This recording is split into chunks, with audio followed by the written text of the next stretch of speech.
আমার কাছে মনে হচ্ছে কোনো দেশপ্রেমী রাজনীতিবিদ জেল থেকে ছাড়া পাচ্ছে। আপনাদের পেয়েছে, ছাড়া পেয়েছে, আপনাদের কাছে কি মনে হচ্ছে একটু জানাবেন।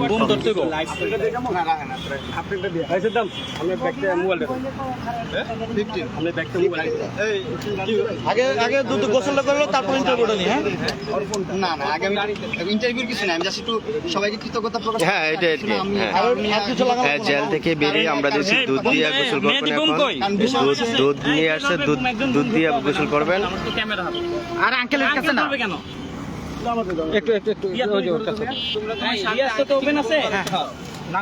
ভাই সবার কাছে বুম আছে, আমরা পিছনে দাঁড়াই। সবার কাছে বোম আছে, সবাই একটু জায়গা দিয়ে দাঁড়াও। এখন বেরিয়ে দুধ দিয়ে গোসল করবেন মামুন। দুধ দিয়ে আপনারা যারা আছেন এই জায়গায়, এমন হচ্ছে যে প্রিপারেশন নিচ্ছে, অনেক কথা বলছে, এগুলো নিয়ে ভিডিওগুলো আপনারা দিন। হ্যাঁ, আনকার ভিডিওগুলো এটা হচ্ছে আপনারা যেটা দিতে পারবেন, যেটা দিলে ভালো আসে।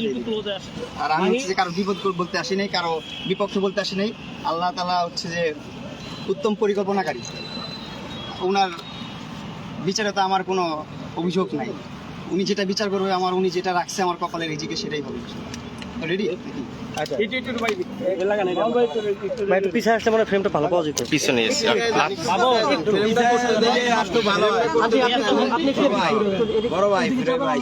এদিকে ঘুরে দাঁড়ান। হ্যাঁ, সুন্দর। পিছিয়ে যাও না। এটা কই লাগাবেন?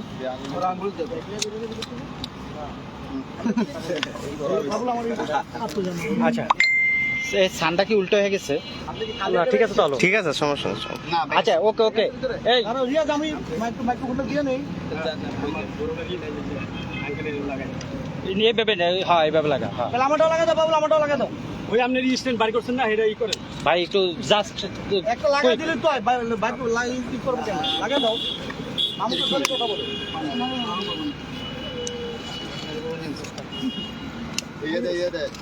আমার মোবাইলটা দেন না ভাই। সাইডে দাও। ভাই এই যে প্যাকেট দেওয়া কানা বেতন ভাই তো ঢুকে গেল।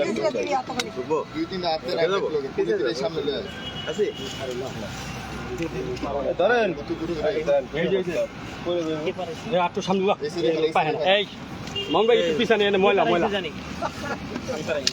ওকে আর দরকার নাই মামুন, আর যাওয়ার দরকার নাই।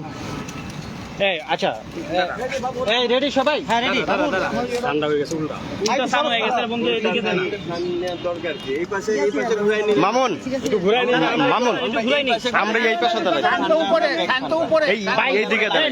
তৎক্ষণ আছে তোরে ভাই। না এইদিকে দাঁড়াক। শান্ত মিডিলে আছে।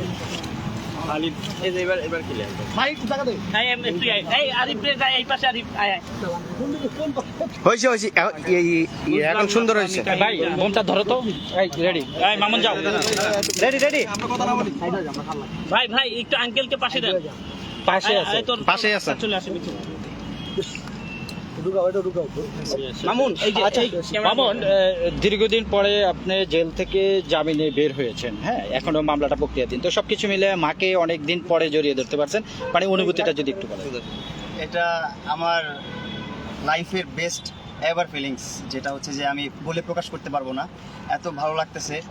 আর মনে হচ্ছে যে এতদিন আমি মায়ের গর্বে ছিলাম, জেলখানাটা হচ্ছে মায়ের গর্বের মতন। ওইখানে বাইরে কি হচ্ছে না হচ্ছে কোনো কিছু আমি খোঁজখবর পাচ্ছিলাম না ওরকমভাবে, কিন্তু ভালো ছিলাম। অনেক ডিসিপ্লিন, অনেক ভালো। জেলখানাটা আমি যেটা মনে করি ওটা সাজা যাওয়ার জায়গা না, ওই জায়গাটা হচ্ছে মানুষকে পরিবর্তন করার জায়গা। ওই জায়গাটা এত সুন্দর, ডিসিপ্লিনভাবে চলাফেরা, এত সুন্দর জায়গা, একদম লাইক অনেক আমাদের বাংলাদেশ ইউনিভার্সিটি আছে, অনেক বড় বড় ইউনিভার্সিটি, ঢাকা ইউনিভার্সিটি বলতে পারেন, আপনার এসটিএস ইউনিভার্সিটি, আরও বড় বড় ইউনিভার্সিটি আছে। যেসব ইউনিভার্সিটির স্টুডেন্টরা ব্যাচেলার থাকে, ওই প্যাটার্নের থাকাটা, ওই প্যাটার্নের চলাফেরা, ওই প্যাটার্নের সব কিছু একটা রুলস অ্যান্ড রেগুলেশনের উপর দিয়ে চলে। তো সব কিছুই ওভারঅল ভালো ছিল, ভালো লাগছে। এই জেলখান থেকে বের হওয়ার পর মনে হলো যে আমি মার গর্ভ থেকে বের হলাম, পৃথিবীতে আসলাম, সব কিছু নতুন লাগতেছে, সব কিছু সুন্দর লাগতেছে। এই মানে কখনো চিন্তা ভাবনা করিনি প্রকৃতি এত সুন্দরভাবে দেখবো, মানে আমরা কখনো ফিল করি না। কিন্তু আমরা কিন্তু সবসময় প্রকৃতি দেখি। কখনো আকাশের দিকে তাকায়, আমি মাঝে মধ্যে যখন জেলে ছিলাম তখন আমি আকাশের দিকে তাকায় আকাশটাকে ফিল করতাম। এরকম ফিল কিন্তু আমি বাইরে থাকা অবস্থা কখনো করি নাই। যখন আমি অভাবটা বুঝছি তখনই আমি ফিল করছি। যাই হোক, আল্লাহ উত্তম পরিকল্পনাকারী, এটা আমি বিশ্বাস করি। উনি যা পরিকল্পনা করে রাখছে আমার জন্য, সেটাই হবে আমার কপালে। আমি কাউকে দোষ দিব না। আমাকে যদি কেউ ক্ষতি করে সুখে থাকে সে সুখে থাকুক, আর আমাকে যদি কষ্ট দিয়ে সে ভালো থাকে ভালো থাকুক, আমি এটাই চাই। আর একটা কথা বলতে চাই, যেটা হচ্ছে যে মামলার বিষয়, যে এখানে কিছু ভুল আছে যেগুলো হচ্ছে একটু আমাকে কষ্ট দেওয়ার জন্য বা আমাকে খারাপ রাখার জন্য ওরা বানোয়ারভাবে বানাইছে, এটা আপনারাই জানেন, আমি এটা বলতে চাই না। সো আমি কাউকে কখনো কোনো প্রলোভন দেখাই নাই, আর আমি কাউকে কখনো প্রলোভন দেখাবো না ইনশাল্লাহ। যা হয়েছে আমার নসিবে ছিল। তো একটা জায়গা থেকে বেরিয়েছি, আমার এখন হচ্ছে যে আমার আব্বু হচ্ছে দুধ নিয়ে আসছে, আমাকে দুধ দিয়ে গোসল করাবে। আমি হচ্ছে দুধ দিয়ে গোসল করে আমি আমার নতুন জীবন শুরু করতে চাই, নতুনভাবে আমি নিজেকে গড়তে চাই। আমি আপনাদের দোয়া চাই, আপনাদের কাছ থেকে দোয়া ছাড়া আমার কিছু চাওয়ার নাই। আমি আপনাদের কাছে ধন সম্পদ কিছু চাই না, শুধু দোয়াই চাই। আর আমার বাবা মার দোয়া তো আমার সাথে আছেই, আপনারা আমার দোয়া করবেন। একটু জানতে চাই ভাইয়া, যে আপনি জেলে কাটানো সেই মুহূর্তগুলো, আসলে আমরা প্রতিনিয়ত তো জেলে আসছি, যে জেলে একটা মানে যারা থাকেন তাদের সেই মুহূর্তগুলো খুবই কষ্টের কাটে, মানে আপনার আসলে ওখানে কেমন কেটেছে? ওইটাই বললাম যে মায়ের গর্বে ছিলাম, এরকম ফিল হয়েছে যে বাইরের কোনো আলো বাতাস, বাইরের কোনো চিন্তা ভাবনা এরকম ছিল না। কিন্তু ভিতরের যে ডিসিপ্লিনটা আপনারা বাইরে থেকে যেটা অনুভব করেন, ফিল করেন, ভিতরে কিন্তু ওইরকম না। ভিতরে কিন্তু একদম ইজি, ভিতরে সব কিছু আছে, আপনি সব কিছু করতে পারেন, ভিতরে সব লিগেল করতে পারবেন, ইলিগেল কোনো কিছু করতে পারবেন না। ভালোভাবে চলতে পারবেন, ভালোভাবে থাকতে পারবেন। আপনি ওইখানে জিম আছে, শিক্ষালয় আছে, আপনার বিদ্যালয় আছে, তারপর আপনার আরও রেস্টুরেন্ট, ক্যান্টিন সব কিছু আছে, এভরিথিং এখানে আছে, সব কিছু পাবেন, সেলুন আছে, সব কিছু আছে, সব ধরনের সুযোগ সুবিধা এখানে আছে আপনারা পাবেন। ঈদের দিনটা কেমন কাটছিল ব্যাপারগুলো? মানে আম্মা বলছিল যে আপনার মানে বাইরেও আপনি খাওয়া দাওয়া কম করেন, কিন্তু ওখানে যে আপনি খাওয়া দাওয়া করতে পেরেছেন কিনা, মানে এই ব্যাপারটা একটু। আসলে খাওয়া দাওয়া হচ্ছে যে একটা সরকারি খাবার, তো সবার জন্য একটা খাবার বরাদ্দ থাকে, খাবারটা অবশ্যই মানসম্মত ভালো। আমি একটু খাবার নিয়ে নকরা করি, এইটাই আমার দিক থেকে প্রবলেম, কিন্তু খাবার দিক থেকে কোনো প্রবলেম না। খাবার খুবই ভালো ছিল, অ্যান্ড আলহামদুলিল্লাহ ভালো আছি, আমি ভালো ছিলাম। আর এইবারের ঈদটা আমার জীবনের স্পেশাল ঈদ ছিল, কারণ এখন আমার বয়স 20 হলো, 20 আমি 2004। তো যাই হোক, এই প্রথম ঈদ যেটা আমি জেলখানায় কাটালাম, আর এত স্পেশাল ছিল যেটা আমি বলে প্রকাশ করতে পারবো না। জেলা সাহেব, তারপর সুপার সাহেব যারা ছিলেন অফিসাররা, তারা খুবই আন্তরিক মানুষ, অ্যান্ড যারা ওইখানে আইনগত মানুষ সবাই খুবই আন্তরিক মানুষ, খুবই সাপোর্ট করছে আমাকে, খুবই উৎসাহিত করছে আমাকে। অ্যান্ড ওইখানে মনোচর্চার অনেক ভাইরা ছিল, রকি ভাই ছিল, ওনারা আমাকে খুব সাপোর্ট করছে। ঈদের দিনে আমি একটা ডান্স প্রোগ্রাম করছি, আপনারা হয়তো দেখছেন কিনা, ভাইরাল হয়েছে মনে হয়, জানি না আমি। সো ওইখানে আমি আমার অনেক ফ্যান ফলোয়ার, অনেক ভক্তবৃন্দ ছিল। আমি যখন প্রথম দিন জেলখানায় এন্ট্রি নিয়েছি, নেওয়ার পর অনেক ভক্তবৃন্দ ভরে গেছে, অনেক মানুষ, সব মানে আমার কারাগারের সামনে মানুষ ভরে গেছে। সবাই এত জ্যাম কেন, এত মানুষ কেন? সবাই যারা না চিনে, যারা অনেক দিন যাবত, দীর্ঘদিন যাবত কারাগারে আছে, জেল খাটতেছে, তারা তো আর বাইরের ভার্চুয়াল জগৎটা জানা। যেমন আমি 20 দিন যাবত কি হয়েছে ভার্চুয়াল জগতে, বাইরে কি হইতেছে এটা আমি বলতে পারি না। মানে 20 দিন আমি মায়ের গর্বে ছিলাম, অন্ধ ছিলাম একদম, এক কথায়। তো ওই রকমই অনেকে অনেক কিছু জানে না। তো তারা দেখে বলতেছে মামুনকে, তাদের দেখে তারাও আমার ভক্ত হয়ে গেছে, তারাও আমার ভালোবাসা শুরু করলো। প্রথম তো ভক্ত ছিল না, তো ঈদের দিন যখন পারফরমেন্স করলাম, ডান্স করলাম, আমার প্রতিভাটা আমি তুলে ধরলাম যে আমি কিছু পারি, দেখাইলাম, তখন যারা আমাকে না চিনতো, শুধু নাম জানতো, তারাও এখন আমার ফ্যান ওইখানে, তারাও আমাকে ভালোবাসে। অ্যান্ড সবাই আমাকে অনেক আদরে রাখছে, আমি অনেক ভালো ছিলাম। অ্যান্ড জেলখানা আমি মনে করি শাস্তির জায়গা না, এটা একটা পরিবর্তনের জায়গা। ওখানে যে আপনারা পরিবর্তন হতে পারবেন, নিজেকে শুধরাতে পারবেন, এটা একটা জায়গা। যাই হোক, আপনার সেই পরিবর্তন মানে এখন কতটুকু কাজে লাগাবেন? ইনশাল্লাহ আমি চেষ্টা করব। আমি ছোট মানুষ, আমি আমার বয়স 13 থেকে আমার সংসারটা চালাই আমি। আমার বাবা, আমার মা সবাই আছে, ওনাদেরকে আমি ইচ্ছা করে আমি ব্যবসা করতে দিই না। আমার বাবা কিন্তু ব্যবসার প্রতি অনেক মানে ফ্যাসিনেশন, ওনার ব্যবসা করতেই মন চায়, টাকা লস হোক যাই হোক, উনি মাগনা যে মাল দিয়ে আসে তারপর ব্যবসা করতে চাই, তারপর আমি দেই না, কারণ হচ্ছে ওনাদের অনেক বয়স হয়েছে। তো আমি চিন্তা করছি আমার ফ্যামিলি আমি চালাবো। আমি বয়স 13 থেকে আমি আমার সংসারটা চালাই, আজকে 7 বছর আমি সংসারটা আমি রান করতেছি। আমার বাবা মা, ভাই বোন, ভাবি, বাস্তি এরা আছে, এদেরকে নিয়ে আমি চলতেছি। আমি চাই আমার জীবনটা নিয়ে আমি ওই চলতে, এইভাবেই লাইফটা পার করে দিতে চাই, আমার বাবা মার মুখে হাসি রেখে। আর কারো ঘৃণার পাত্র হতে চাই না, আমি সবার ভালো পাত্র হতে চাই, সবার দোয়া চাই, আমি আর কিছু চাই না। যেই মামলায় আপনি জামিনে বের হয়েছেন, জি, বা কারো উদ্দেশ্যে আপনি কোনো কিছু বলতে চাচ্ছেন? না, আমি কারো উদ্দেশ্যে কিছু বলতে চাই না, আমি কাউকে বদনামও করতে চাই না, কারো দোষও দিতে চাই না। এটা আমার নসিবে ছিল, আল্লাহ তাআলা আমার কপালে রাখছে। আপনারা শুনলে অবাক হবেন, ওইখানে তো অনেকের কাজ কাম নাই, কিছু করতে পারে না কেউ। আমি তো ওইখানে আজেরাই ছিলাম, 5 ওয়াক্ত নামাজের মনে করেন নামাজি ছিলাম। ঠিক আছে, এইটা আমি চেষ্টা করবো চালায় যাওয়ার জন্য। যখন আমি আল্লাহর উপর ভরসা রাখি, আর কিছু না, উনি যা করবে ভালো করবে আমার জন্য, এটাই আমার। আমি একটু ঠিক আছে। এবারকার কোরবানির ঈদ, জি, মা বাবাকে ছাড়া জীবনের প্রথম ঈদ করলেন জেলখানায়। মা বাবাকে নিয়ে তো জন্মের পর সব ঈদগুলোই করছি, এটাই বললাম। মা বাবাকে নিয়ে জন্মের পর সবগুলো ঈদ করছি, কিন্তু এইটা একটু ডিফারেন্ট ছিল। এটা একটু জেলখানার যে বন্দি মানুষগুলো আছে তাদেরকে নিয়ে করছি। তারা যারা এমন মানুষ আছে যারা হচ্ছে আমাকে 17 সালে ফলো করতো, তারা তারপর থেকে জেলখানায়, তারপর থেকে আমাকে দেখে নাই, প্রথমবার জেলখানায় দেখলো এতদিন পর। তাদেরকে নিয়ে উৎসব করছি, ঈদ করছি, ভালো লাগছে, খারাপ লাগে নাই অতটা। উৎসবের মধ্যে বাবা মার কথা, ভাই বোনের বাবা কথা মাকে মনে তো পড়েছে? অবশ্যই মিস করছি, তাদের জন্য চোখের অশ্রু মনের অজান্তেই যে চলে আসছে চোখ দিয়ে। এগুলার বলে প্রকাশ করার তো কিছু নাই।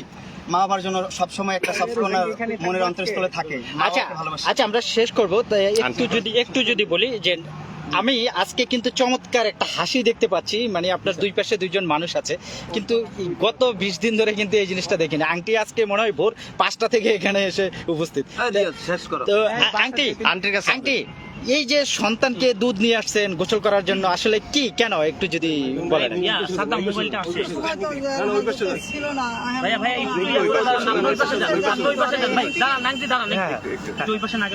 হ্যাঁ, একটু শেষ করে দেবে। হ্যাঁ জি বলেন। মানে আমার মনে টানছেন যে আমি এখান থেকেই অনেক গোসল করে বাসায় নিয়ে নিব, এই কারণে আমি গাড়িটা দাঁড়া করাইছি আর তোমাকে দাঁড়া করাইছি। আমি এই জায়গাতে গোসল করে নিয়ে যাবো, আমার ভিতরে উপরে যাওয়ার কোনো কিছু আল্লাহ না খালাম্মা, না না, দুধ দিয়ে গোসল করে মানে সামনে যেন আর বিপদ না আসে। না আসে, আল্লাহ যে বিপদেরকে মুক্তি করে। আচ্ছা। ভালো রাখে। জানি না এটা আপনারা কিভাবে দেখবেন। না ঠিক আছে, মানে মুরব্বীরা অনেকে অনেক কথা বলে, কোনো সমস্যা নেই। গোসল করামু আর দুধ দিয়ে গোসল করামু। পানিটা কিসে? এটা আপনারা আবার নেগেটিভ ও, সোনার উপর পানি। আচ্ছা ঠিক আছে, মাথায়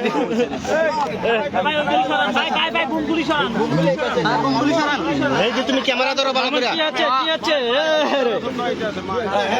মামুনকে তার বাবা মা দুধ দিয়ে গোসল করে দিচ্ছে, মানে যেটাতে জেলখানা থেকে মনে হয় একটা পাপ মুক্ত করছে, এমনটাই কিন্তু। এই যে তুমি ক্যামেরাটা ভালো করেই করবা। জীবনে সব পাপ মুচো। হ্যাঁ, আল্লাহ দিয়ে আচ্ছা, এই মজা আছে তো দুধটা। হ্যাঁ মজা আছে। আন্টি, এখন দেখতেছি আবার পানি দিচ্ছেন, এটা কোন কিসের পানি? সোনার উপর পানি দিয়ে পাপ মোচন করছে। যে আপনারা যাকে এতদিন প্রিন্স মামুন যাকে দেখতেন, তাকে কিন্তু আজকে নতুন আর প্রিন্স মামুনের জন্ম হলো মনে হচ্ছে, নাকি? হ্যাঁ, আপনারা কেউ এটা আবার নেগেটিভলি নেবেন না। আমার বাবা মা বলছেন আমরা আগে জানতাম যদি কোনো বিপদে থাকে তাহলে এই সোনার উপর পানি দিয়া দুধ দিয়া গোসল করে ঘর উড়াইলে বিপদের মানুষ।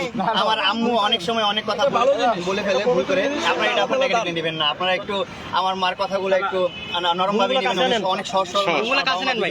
এই বুমগুলো কাছে নেন, বুমগুলো একটু দেন, বুমগুলো একটু কাছে। বুমগুলি দেখো, অনুভূতিটা একটু শুনি। একটু সাইডে রাখেন। আরেকটা কই, মেহেদি বুম আর বুম ধরছে তো। বলেন। আচ্ছা, আমি যেটা বলতেছিলাম, এইসব বিষয় নিয়ে আপনারা আবার হাসি ঠাট্টা করেন না। যা করতেছে আমার বাবা মা খুবই সহজ সরল একজন মানুষ। And আমি একজন সহজ সরল পরিবারের সন্তান। অনেক ভুলই করছি আমি। আমার বয়সটা মাত্র 20। আমি 13 বছর বয়স থেকে যেহেতু স্ট্রাগল করি, অনেক ভুল ত্রুটি করি। আপনারা ক্ষমা সুন্দর দৃষ্টিতে দেখবেন। অ্যান্ড আমার মা অনেক কথাই বলে ফেলে, চিন্তা ভাবনা করে আমার ছেলের ভালো হবে, আমার ছেলের উপকার হবে, কিন্তু ওইটা যদি আপনারা নেগেটিভলি নিয়ে নেন, ওইটা যদি আমার অপকার হয়ে যায়, সেটা আপনারা একটু খেয়াল রাখবেন, একটু দোয়া রাখবেন আমার জন্য। এইটাই আপনাদের কাছে। আচ্ছা মামুন ভাই, একটা ছোট্ট প্রশ্ন ছিল।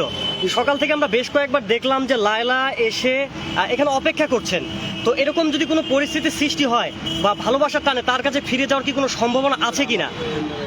এই প্রসঙ্গ নিয়ে এখন আমি আর কথা বলতে চাচ্ছি না ভাইয়া। না, দেখলাম অনেকক্ষণ যাবত তিনি অপেক্ষা করছেন আপনার জন্য। Okay, thank you Mamun. Thank you Mamun. আমার বাবার জন্য, আমার ভাই বোন, দোয়া রাখবেন সবাই। আল্লাহ হাফেজ। ওকে, আল্লাহ হাফেজ।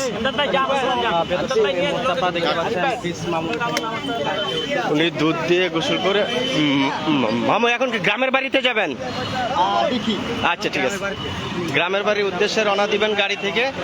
এই এবং অনেকেই